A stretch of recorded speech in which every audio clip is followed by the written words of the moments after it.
সেই মানুষটির সাথে কখনো বন্ধুত্ব রেখো না, যে সবার সামনে তোমায় ছোট করে। সেটা যদি মজার ছলে হয় তবুও একসাথে মিলে পরিস্থিতির সাথে লড়াই করাটা একতা। আর খারাপ পরিস্থিতি দেখে সাথ ছেড়ে দেওয়াটা বিশ্বাসঘাতকতা।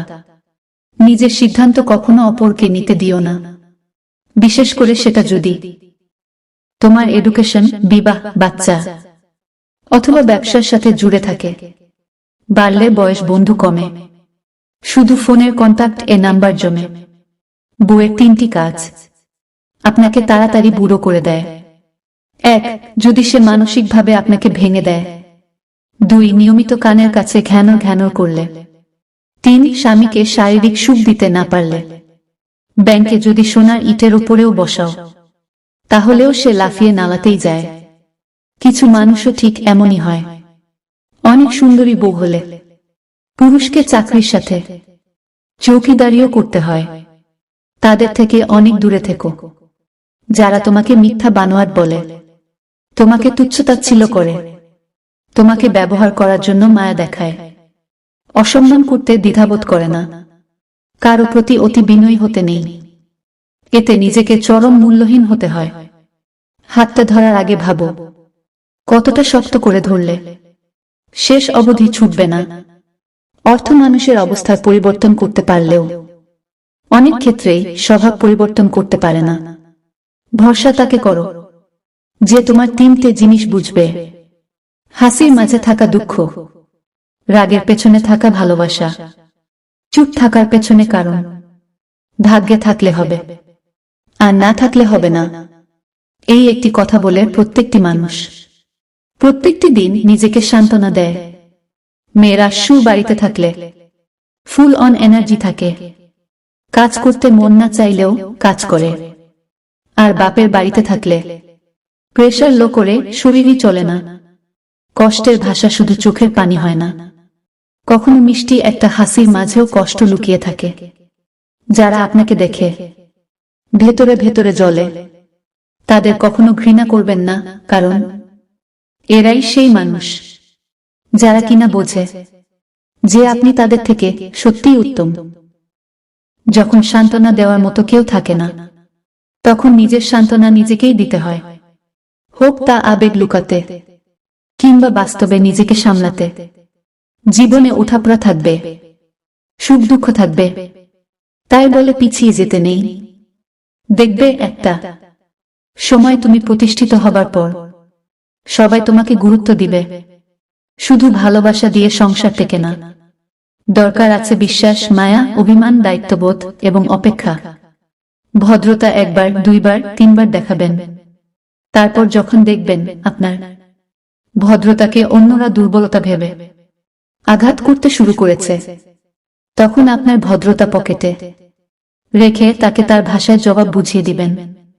দেখবেন সে খুব সুন্দরভাবে সব বুঝে গেছে। হারানোর যন্ত্রণার চেয়ে বিশ্বাস ভাঙার যন্ত্রণাতেই মানুষ বেশি কষ্ট পায়।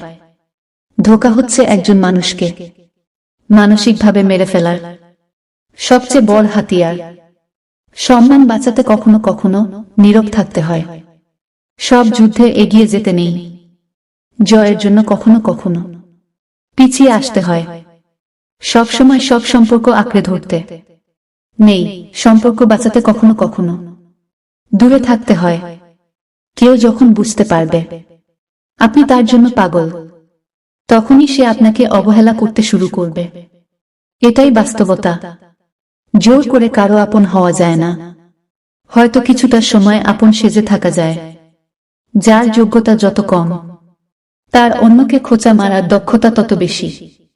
স্বার্থপর মানুষগুলো ভালোভাবে জানে কখনো কাকে ভালোবাসতে হয়, আবার কখন কাকে দূরে সরিয়ে দিতে হয়। কষ্ট বলে এদের কিছুই নেই। আপনি ভাবতেও পারবেন না এরা নিজের স্বার্থের জন্য কতটা নিচে নামতে পারে। একটি ছেলে যখন মিথ্যা বলে, তখন বোঝা যায় ছেলেটা মিথ্যা বলছে। কিন্তু একটা মেয়ে যখন মিথ্যা বলে, তখন বোঝার কোনো উপায়ই নেই যে মেয়েটি মিথ্যা বলছে। শত্রু তৈরি করার জন্য ঝগড়া করার প্রয়োজন নেই, আপনি জীবনে যাদের উপকার করবেন তারাই একসময় আপনারা শত্রু হবে। বাস্তব অভিজ্ঞতা থেকে বলছি। আসল ভালোবাসা তো সেটা সারাদিন কথা না হলেও 2 মিনিট কথা হলেই মনটা 1 মিনিটে ঠিক হয়ে যায়। একজন পুরুষ কখনোই তার নিজের জন্য উপার্জন করে না। পুরুষ সব সময় তার প্রিয় মানুষদের মুখে হাসি ফোটানোর জন্য উপার্জন করে। একবার এক লোক নিজের পোষা গাধাটিকে বাড়ির ছাদে নিয়ে গেলেন, কিন্তু ছাদে উঠে গাধা আর নামতে চাইছে না। বহু চেষ্টা বিফলে গেল। গাধা মোটেও নামবে না। বাধ্য হয়ে লোকটি নিচে নেমে এসে গাধার জন্য অপেক্ষা করতে লাগলেন। 8 ঘন্টা, 1 ঘন্টা, এভাবে ঘন্টা কয়েকবার হয়ে গেল, তবুও গাধা নামছে না। লোকটি অনুভব করল গাধা পা দিয়ে আঘাত করে তার বাড়ির পুরনো ছাদটি ভেঙে ফেলতে চাইছে। লোকটি ভয় পেয়ে গেলেন। কমজোর ছাদ, সামনে বর্ষাকাল, বিপদ আসন্ন। ছাদ ভেঙে গেলে ঝড় জলের দিনে থাকবে কোথায়?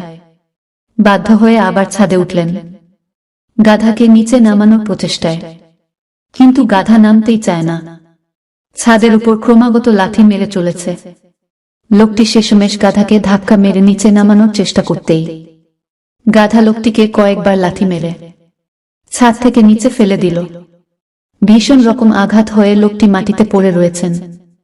ওদিকে গাধাও ছাদ ভেঙে ঘরের মেঝেতে পড়ে গেল। লোকটি ও রক্তাক্ত, গাধাও তাই। লোকটির হাত ভেঙেছে, কোমরে ব্যথা। ওদিকে গাধাও প্রচন্ড আঘাত পেয়ে উঠে দাঁড়াতে পারছে না। নির্ঘাত পা ভেঙে গিয়েছে। লোকটি সেদিন বুঝলেন গাধাকে কখনোই উঁচুতে নিয়ে যেতে নেই। নিয়ে গেলে গাধা প্রথমত যে জায়গা নিয়ে যাবেন সেই জায়গার ক্ষতি করবে। দ্বিতীয়ত যিনি নিয়ে যাবেন তার ক্ষতি করবে। তৃতীয়ত গাধা নিজেরও ক্ষতি করবে। অযোগ্য কাউকে উপরে তুললে এই অবস্থাই হয়। প্রতিটা মানুষের বোধ হয় 2টা গল্প থাকে, একটা যা সবাই দেখে, অপরটা ভেতরে চেপে রাখে। নিঃশ্বাস নিলেই যদি বেঁচে থাকা বুঝায়, তাহলে অনুভূতিহীন এক জীবন নিয়ে বেঁচে আছি। চেহারা তো আবরণ মাত্র।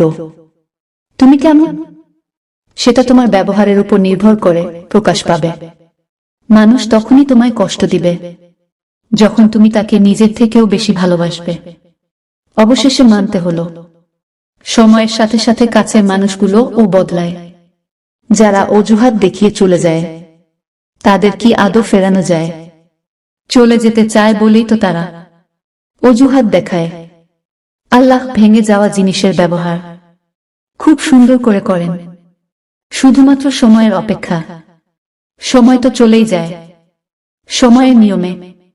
যতটুকু সময় আমরা পাই না কেন, সে সময়টুকু সুন্দর করে ব্যয় করতে জানতে হবে।